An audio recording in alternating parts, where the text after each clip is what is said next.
Hello, today I'm going to try making my own cornflakes at home by trying two different variations to see which one is the most convincing.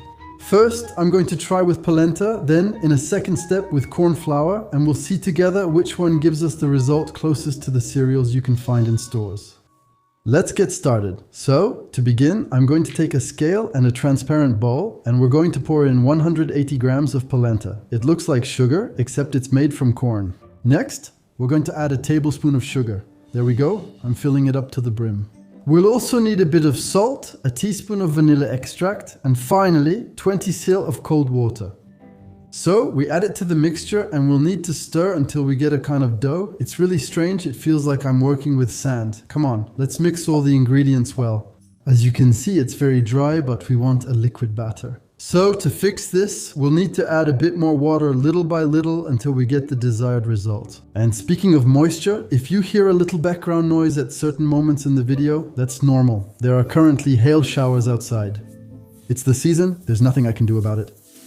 It stopped right before I started again, but now it's back and sounds like a storm. I'm warm, but honestly, this doesn't help me. It looks like it's nighttime even though it's the middle of the day, so here we go. I'm going to add a bit of water. There we go. We're really going to go little by little. We don't want it to turn into a drink either. For now, it's still not quite right. It's getting easier to work with and improving. As you can see, it's starting to move, but I think we can add a bit more.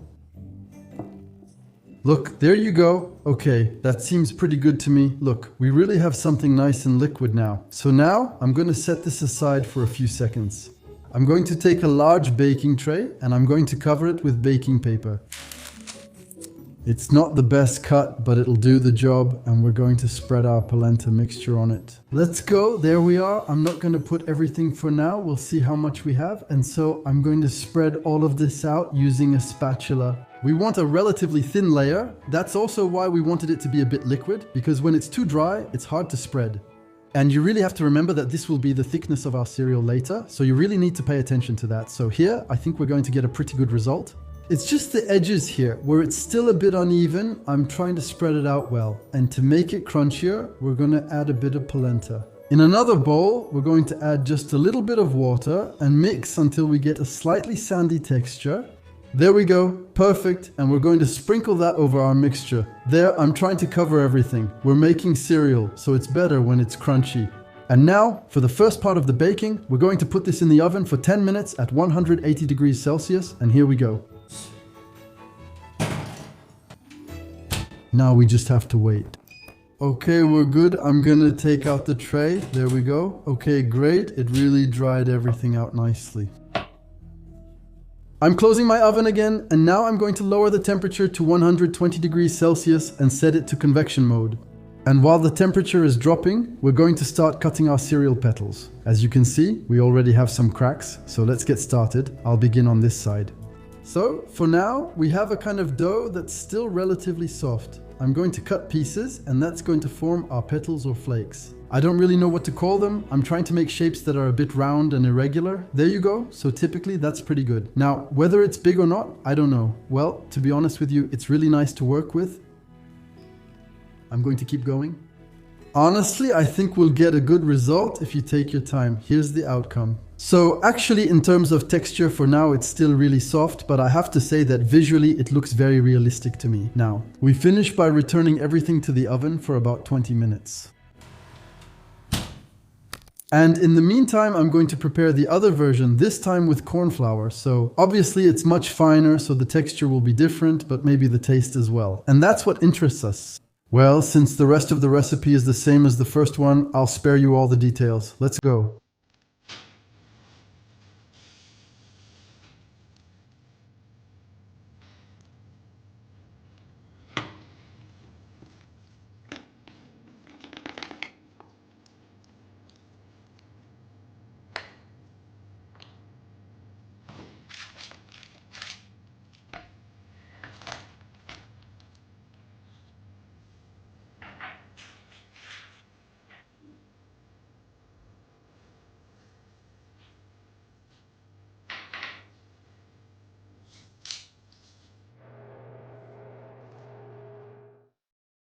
Alright, the cereals are ready, and as you can see, night has fallen. Let me tell you, this shoot was particularly long. But in the end, the recipes themselves are actually pretty quick to make. Sure, there's a little bit of cooking time, but the actual preparation, when it comes to the dough, only takes about 5 to 10 minutes at most.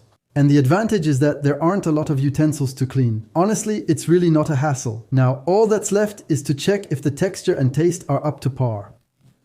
We have bowls of cornflakes, starting with the ones made with corn flour, and in the middle we have the ones made with polenta. And finally we have frosties, which are indeed a bit less vibrant and have the particularity of being coated with sugar. And the first thing you can notice is that indeed the texture is much closer to what you find in stores when using polenta. Whereas here we have something that looks more like dough, so let's see how it turns out in terms of crunchiness. Well, indeed, it breaks nicely, just like cereal. And here, how does it turn out? Ah, you can feel that it's much more rigid. Both versions are crunchy. Now I just need to taste them, starting with the propeller. Ah, honestly, it's not great. Once it gets moist in your mouth, it becomes really pasty. This version isn't approved. Now, I'll try the ones with polenta. First, it makes a cereal sound, which is reassuring.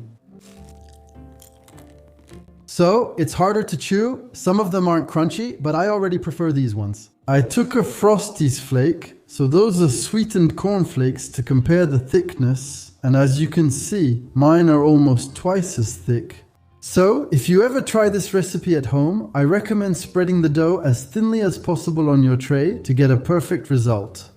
There you go, it's finished now. Feel free to check out my latest video by clicking right here. And as for me, I'll see you very soon for new adventures. Au revoir.